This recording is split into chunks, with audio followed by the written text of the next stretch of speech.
बंधुओं, आज भारतीय संस्कृति पर पाश्चात्य संस्कृति हावी हो रही है। कारपोरेट कल्चर हो, शिक्षा विभाग की, डॉक्टर हों, इंजीनियर हों, नेता हों, फिल्मी अभिनेता की तरह बहुपति प्रथा, बहुपत्नी प्रथा कि ये सभी पक्षधर हैं। सभी कृष्ण बनना चाहते हैं, गोपियों के साथ रमण करना चाहते हैं। मुक्त काम का बोलबाला है आपकी। चाहे वो अपने पत्नी को भी द्रौपदी के रूप में देखते हैं और विवाह से पूर्व जो कुमारी स्त्रियां हैं उसमें द्रौपदी की झलक वो देखना पसंद करते हैं। अर्जुन की तरह, भीम की तरह बनना चाहते हैं। परिणाम निश्चित है कि महाभारत युद्ध होगा और महाभारत युद्ध के पश्चात ही तो कलयुग की स्थापना हुई थी। पाश्चात्य संस्कृति ने विश्वगुरु भारत की संस्कृति को नष्ट कर दिया था। तो महाभारत युद्ध किनके मध्य हुआ था? इस प्रश्न का उत्तर आप सभी जानते हो। कौरव पांडवों के मध्य महाभारत का युद्ध कुरुक्षेत्र की भूमि पर हुआ था। मगर क्यों? आप कहोगे कि कौरव एवं पांडवों के मध्य राजसत्ता के हस्तांतरण एवं संपत्ति के बंटवारा के कारण ये विवाद हुआ था। इस कारण यह महाभारत का युद्ध हुआ था। लेकिन मेरा अगला प्रश्न होगा, फिर महाभारत का युद्ध धर्म युद्ध कैसे हुआ? ये देवासुर संग्राम के रूप में क्यों मान्यता प्राप्त किया? धर्म क्षेत्रे कुरुक्षेत्र किम कुर्वतः संजय, ऐसा कहा गया है गीता। क्या धर्म क्षेत्र, मंदिर, तीर्थ में घटित होने वाली कोई भी विवाद धर्म युद्ध विशेषण की योग्यता रखता है? चार पुरुषार्थों में, धर्म अर्थ काम मोक्ष में अर्थ एवं काम के लिए जो युद्ध हुआ वह धर्म युद्ध कैसे माना जा सकता है? आप बताइए। धर्म को प्रत्येक युग में व्यास पद पर प्रतिष्ठित धर्माचार्य परिभाषित करते रहे। उनका यह दायित्व है धर्म को परिभाषित करें, उसका नीति नियम बनाएं। तो महाभारत का युद्ध कौरव एवं पांडव के मध्य हुआ युद्ध धर्म युद्ध कैसे हुआ? यदि यह धर्म युद्ध नहीं था तो फिर इसमें भारतवर्ष एवं भारतेतर देशों के महारथियों ने सहभागिता क्यों की?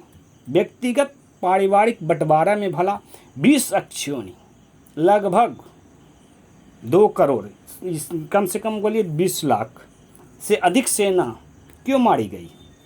क्या यह कपोल कल्पना थी? क्या यह मात्र संकल्प या मिथ था वेदव्यास जी का? ताकि महाभारत की कथा का पठन श्रवण करते हुए श्रद्धालु धर्मप्राण जो भारतीय जन थे वे कलयुगी मनोबुद्धि का नकल करते हुए भ्रष्ट हो जाएं। आखिर धर्म ग्रंथ मानव की सामाजिक सांस्कृतिक पर्यावरण का निर्माण करता है, ताकि आपके उनका जो कथन है, शूद्र साधु कलि साधु योषित साधु धन्यो अस्तां भ्यो धन्य, यानी कि कलयुग महान है, शूद्र महान है, नारी महान है ना। यही उनका संकल्प है। वो अपना संकल्प पूर्ण करने के लिए महाभारत का जो कथा है उसकी रचना किया। यदि हाँ मैं कहूँ तो आप वो आश्चर्य नहीं होगा। मगर हम यह मानकर समीक्षा करेंगे कि महाभारत का युद्ध हुआ था और यह धर्म युद्ध देवासुर संग्राम था।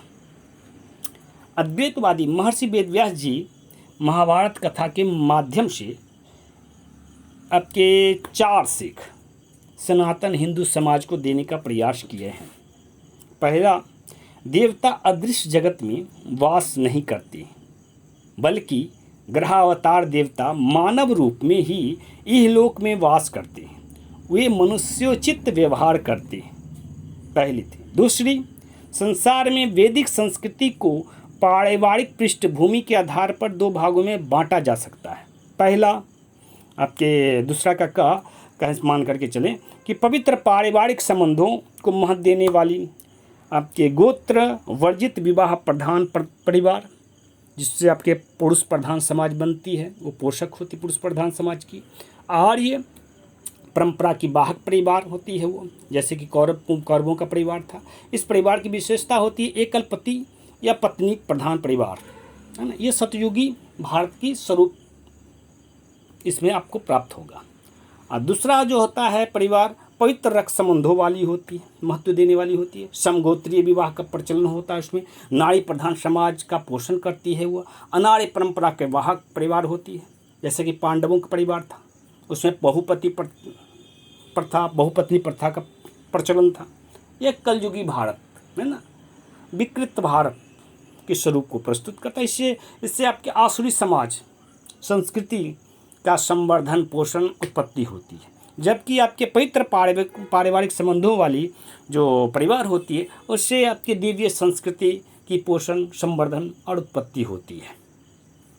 तीसरी, जिस प्रकार भारत की महान पुरुवंश चंद्रवंश जो थे, कुरुवंशी जिसको कहते हैं, का विनाश अनार्य परंपरा के प्रवेश के कारण संभव हुआ और वे अपने सगे संबंधियों के माध्यम से मैथुन कर्म करते हुए अधर्म वंश की वाहक बने, कलयुग के आहार बन गए तथा नश्वरतावादी आसुरी मायावी जो अघोरी आपके दर्शन है, धर्म दर्शन है, उसके पीछे लघु बने, पाश्चात्य संस्कृति के वाहक बन गए, शूद्र तुल्य हो गए। तो और ब्राह्मण का पतन शूद्र के रूप में हो गया। क्षत्रियानी के गर्भ से शूद्र की उत्पत्ति संभव होने लगी और अंततः शूद्र पुत्र दासी पुत्र विदुर का औरस पुत्र युधिष्ठिर हस्तिनापुर का महाराज बन सका। वैसे ही 5000 वर्षों में हिंदू धर्म वैदिक संस्कृति का पतन संभव है। इसकी उद्घोषणा आपके धर्माचारी कर रहे हैं कि 5000 वर्ष के पश्चात अस्वस्थमा को ज्ञान होगा। शूद्र युग यानी कलह युग, कलियुग की स्थापना संभव है। चौथा, समाज का निर्माण समाज का नेतृत्व करता है और वह आपके धर्म क्षेत्र में संत ऋषि मुनि गुरु के रूप में होता है। कर्म क्षेत्र में राजा मंत्री राज व्यवस्था के जो संचालन करते हैं उसके रूप में विद्यमान रहता है। उसका चरित्र उद्देश्य पक्ष निर्णय ही युग धर्म होता है।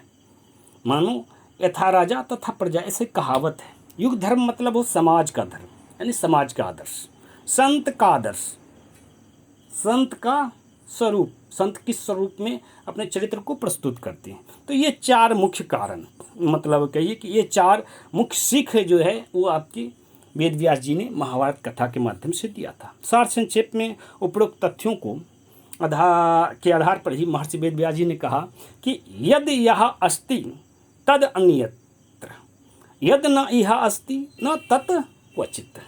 जो यहाँ है यानी इस महाभारत कथा में चरित्र के रूप में उपस्थित है वह पृथ्वी पर सर्वत्र है। जो यहाँ नहीं है वो अन्यत्र कहीं भी नहीं है। इस प्रकार महाभारत एक प्रायोगिक धर्म ग्रंथ है, तभी इसे उन्होंने पंचम वेद संबोधित किया। उनका मुख्य उद्देश्य क्या था? स्त्री शूद्र द्विज बंधुनाम त्रयीना स्तुति गोचरा, भागवत की यह श्लोक है। कर्म श्रेयासी मूढ़ानाम श्रेय एव भवेत इति भारतम आख्यानम कृपया मुनिना कृतम। कहने का तात्पर्य यह है कि वेद उपनिषदों का सार तत्व तो आपके जो शूद्र हैं, स्त्री, उसके लिए संभव ही नहीं है, है ना। तो जो स्त्री और शूद्रों को धर्म मार्ग पर प्रेरित कर सके वैसी कोई रचना हो सके, वह रचना आपके महाभारत की कथा है। इसके परिपालन से साधारण व्रत नियम का पालन करके ही आपके शूद्र और नारी समाज जो है प्रेरित हो सकते हैं। इनमें 2 तथ्य प्रस्तुत किया है। नारी शूद्र सेवक ब्राह्मण वैश्य राज कर्मचारी जो भी हैं वे आदि पांडव के चरित्र से प्रभावित होंगे तो बहुपत्नी प्रथा के पक्षधर बनेंगे। यदि आपके पांडवों के चरित्र से ग्लानि उनको उत्पन्न होगी, द्रौपदी के चरित्र से उनके मन में ग्लानि होगी, उनके चरित्र को वो भर्त्सना करेंगे पांडवों के, तो वो दुर्योधन बनेंगे, कौरव बनेंगे। कहने का तात्पर्य पवित्र पारिवारिक संबंधों के प्रति वह दृढ़ बनेंगे। तो यही सीख देना था उनको, पांडवों के चरित्र को अथवा आपके कौरव के चरित्र का अनुगमन करें। महाभारत युद्ध के उपरांत अवश्य पांडवों की विजय हुई, तब आपके भागवत पुराण रचा गया एवं श्री कृष्ण वासुदेव को विष्णु का अवतार घोषित किया गया और यह दर्शाया गया कि कृष्ण वासुदेव बाल काल में देवी चरित्र प्रधान थे, किंतु यौवन काल में और वृद्धावस्था में आसुरी चरित्र प्रधान होकर के अपने ही वंश बांधवों के हत्यारे बन गए। अंततः प्रभास क्षेत्र में आपस में सभी यदुवंशी लड़ करके मर गए। उनमें प्रसंग क्या था, विवाद का कारण क्या था? क्योंकि आपके महाभारत के युद्ध में आपके यदु जो नारायणी सेना थी वह आपके कौरवों के पक्ष से लड़ी थी, भगवान श्री कृष्ण आपके पांडवों के पक्ष में लड़े थे। बहुपति प्रथा के समर्थक और सती एकल पत्नी पति प्रथा का जो समर्थक थे आपस में लड़के मर गए। कह सकते हैं प्रभास क्षेत्र में जो युद्ध हुआ वो महाभारत की पुनरावृत्ति थी। इस प्रकार से महाभारत युद्ध जो था धर्म युद्ध था, देवासुर संग्राम था, जिसमें भारतवर्ष के समस्त देश देशांतर के राजा दो मुख्य भागों में बट गए। या तो वे आर्य संस्कृति के वाहक कौरव के पक्ष में भावना विचार कर्म से एकत्रित हुए पवित्र पारिवारिक संबंधों के लिए बहुपति प्रथा बहुपत्नी प्रथा के विरोध में, अथवा पांडवों के पक्ष में पवित्र रक्त संबंधी समगोत्री विवाह प्रथा के पक्षधर बनकर के एकजुट हुए और घात प्रतिघात किए। यह महाभारत युद्ध वास्तव में कुरुक्षेत्र में नहीं हुआ मात्र, बल्कि धर्म क्षेत्र में भी हुआ था। कुरुक्षेत्र में राजागणों के मध्य युद्ध हुआ, दो वैचारिक दर्शन के में है ना युद्ध हुआ, जबकि आपके धर्म क्षेत्र में संत जन ऋषि मुनियों में जो धार्मिक परंपरा थी उनके मध्य युद्ध हुआ था। अवश्य कुरुक्षेत्र में पांडव जीते, श्री कृष्ण जीते, मगर धर्म क्षेत्र में आर्य संस्कृति के वाहक संतों के प्रभाववश आपके यदुवंशियों का विनाश हो गया। आपका अश्वत्थामा ने आपके सोए हुए द्रौपदी के पांचों पुत्रों को एवं पांचालों को अनार्य धर्म का पालन करते हुए आपके वध कर दिया, ताकि बहुपत्नी प्रथा का परंपरा चलाने वाला कोई अगला उत्तराधिकारी जीवित न बच सके और हिंदू संस्कृति आर्य संस्कृति चलती रही। तभी तो अश्वत्थामा को व्यास पद प्राप्त हुआ था। आपके वेद व्यास जी के पश्चात वही व्यास का बने 29वां। फलतः 5000 वर्षों तक वैदिक संस्कृति का नेतृत्व गोत्र वर्जित विवाह कर्म परंपरा का जो पालन करते हैं उसी ब्राह्मण आर्य संस्कृति की परंपरा करने वाले पवित्र पारिवारिक संबंधों की नेतृत्व करने वाली देव संस्कृति की पोषक समाज कर रही है। आज जब लोकतंत्र में राजनेतागण बहुपत्नी प्रथा के पोषक हैं, आपके फिल्म इंडस्ट्री सदृश पांडवों सेना है और धर्म क्षेत्र का ब्राह्मण बिकाऊ है, तब आपके हिंदू धर्म संस्कृति जो है आपकी जाति आरक्षण के कारण पाश्चात्य संस्कृति के आगे नतमस्तक हो रही है। वैदिक संस्कृति पर पाश्चात्य संस्कृति हावी हो रही है। बड़े बड़े सुंदर सुंदर मंदिर भवन बनाए जा रहे हैं, यज्ञ और प्रवचन लाखों करोड़ों रुपयों में आयोजित हो रही हैं, बावजूद इसके हमारा जो समाज है आपकी वासना का अड्डा बनता जा रहा है और पवित्र पारिवारिक संबंधों के जो महत्व है वह समाप्त होती जा रही है। धर्म मानव का आध्यात्मिक सांस्कृतिक सामाजिक पर्यावरण का निर्माण करता है। हमें विचार करना होगा कि हम क्या थे, क्या हैं, क्या होंगे। जय हिंद, धन्यवाद।